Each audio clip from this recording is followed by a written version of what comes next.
Hey guys, how's it going? It's Joe here. Thanks for visiting my channel.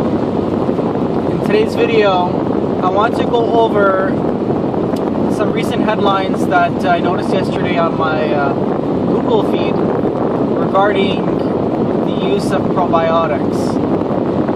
And in the study, it was based on 30 individuals, so sample number of 30. And 22 out of the 30 individuals who were given these probiotics, they experienced feelings of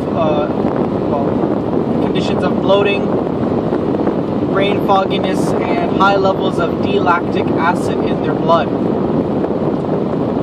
So in the document, or in the report, the researchers recommend people not to take probiotics heavily, and that there's a risk of those conditions of bloating, fatigue, tiredness, and high levels of D-lactic acid in the blood, and that probiotics should be regulated as a pharmaceutical drug as opposed to a food supplement. Now, I didn't really go yet into details. Unfortunately, I'm a working person, and going into details of the report is going to take some time for me. I still plan to do that, and I will go through that and hopefully post a video in details of the report, actual journal. But without even going to the report, I can say that a sample number of 30 is not representative of the population whatsoever. First of all, people take probiotics. It depends on how you want to define probiotic. Do you want to define probiotic as a commercially produced product, genetically modified organisms? What type of probiotic was being used? Was it a natural supplement? Was it natural microflora? How many strains of probiotics were used? And in what form? And what were the health conditions of the people who were participating in this study, the 30 individuals? What were their health conditions prior to taking the probiotic? On the second hand, if you want to look at probiotics as fermented foods, such as kefir yogurt or tempeh, fermented kimchi, or if we're looking at sauerkraut, yogurt, kefir, then this study does not represent whatsoever the population.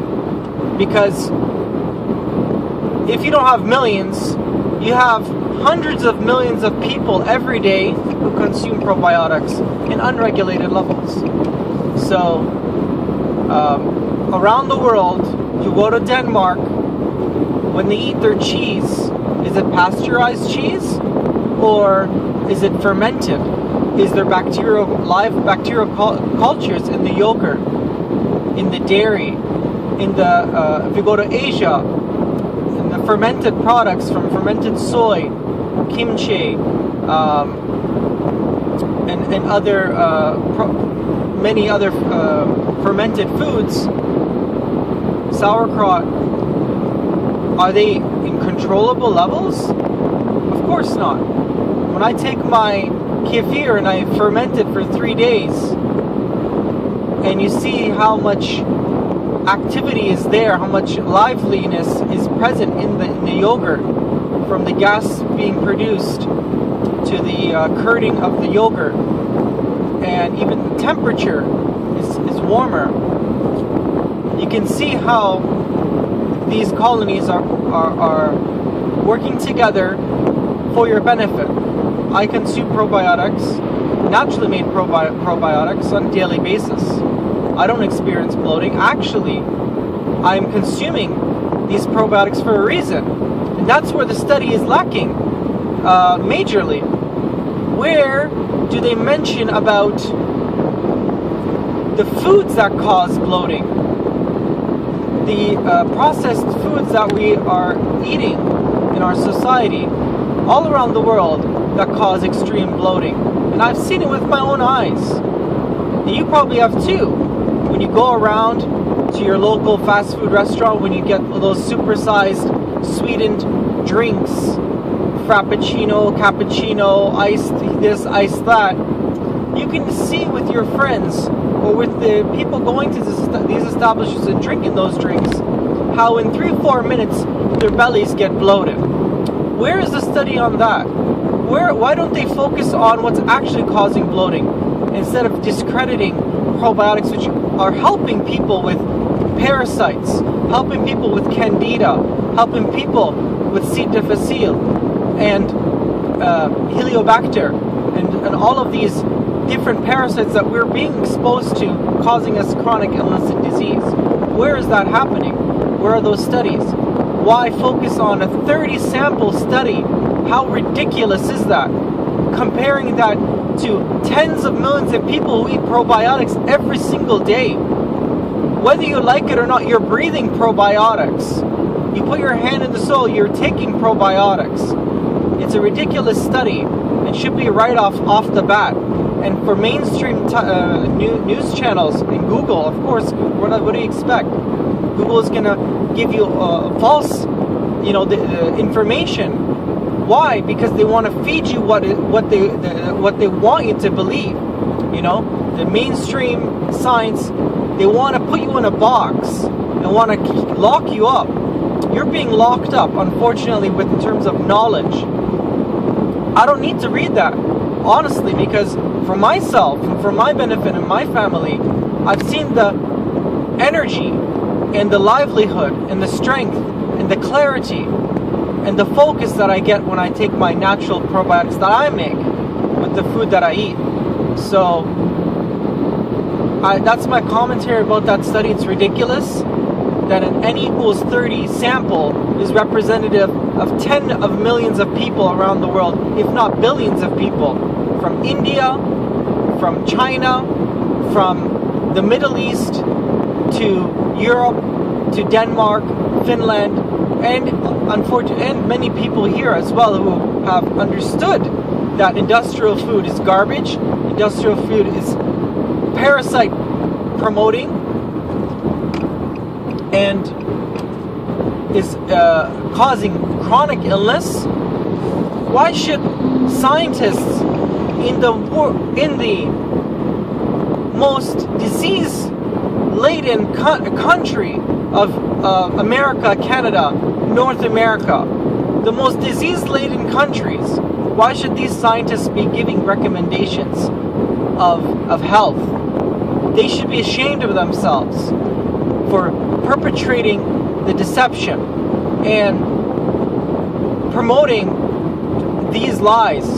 We don't need their advice anymore. Their time is gone. Why? Because whatever advice that they're giving is actually disease promoting. Anything for your health is that's being promoted from the mainstream television and your search results.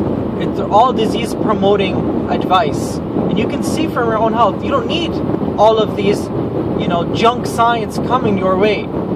You try something. If it works for you and you feel better, you feel strong, go for it. But if something that you're taking some advice and it makes you feel sick, it doesn't give you any health benefit, you're losing your eyesight, you're losing your hearing, you have digestive problems, then all of this advice is not what you need to go for. So unfortunately, this is what's happening in the case of these journals that are coming out to hit on probiotics. And people then say, oh, probiotics, they actually believe it. Probiotics, yeah, they cause me bloating. What type of probiotic are you taking? And what kind of product are you taking? How are you fermenting your probiotic? Is your milk, have you ever actually sat down and said, okay, where did my milk come from? And how is it being processed? Where did my food come from? My beet juice. Oh, I have problems with beet juice. Well, where did my beet come from? Was it grown in natural soil, or was it grown in parasite-laden soil with wastewater, excrement or biosolids? Is my beets natural, or are they genetically modified? Have they been sprayed with glyphosate, atrazine, and a cocktail of pesticides and herbicides? Or is it naturally grown? So you have to, we as a people, but I'm talking to you because you're watching my video, and there's a reason why. You have to look at your food and say, okay, where did it come from? And how did it become like this? If you don't have that time to invest in understanding where your food is coming from, then you can just go and don't complain about your health. Don't complain about the food that you're eating. Don't complain about disease. And you go and you continue with this type of food that you are eating, and this industrialized food system that we're being forced into now. So if you don't want to take that time and effort and understand what is truth and what is not, then don't complain. Don't say, I'm feeling sick, this food system. You got to do your part. Doing your part means understanding where something is coming from, okay? Do you blindlessly trust a stranger that says, imagine you're on the street and a stranger came to you and said, hey, I want to take care of your financial. I'll guarantee that you'll have great savings for your retirement, and I can triple and quadruple your money.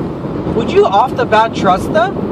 Of course not. So why should you go trust someone giving you food to put in your gut without understanding where it's coming from and what's the truth?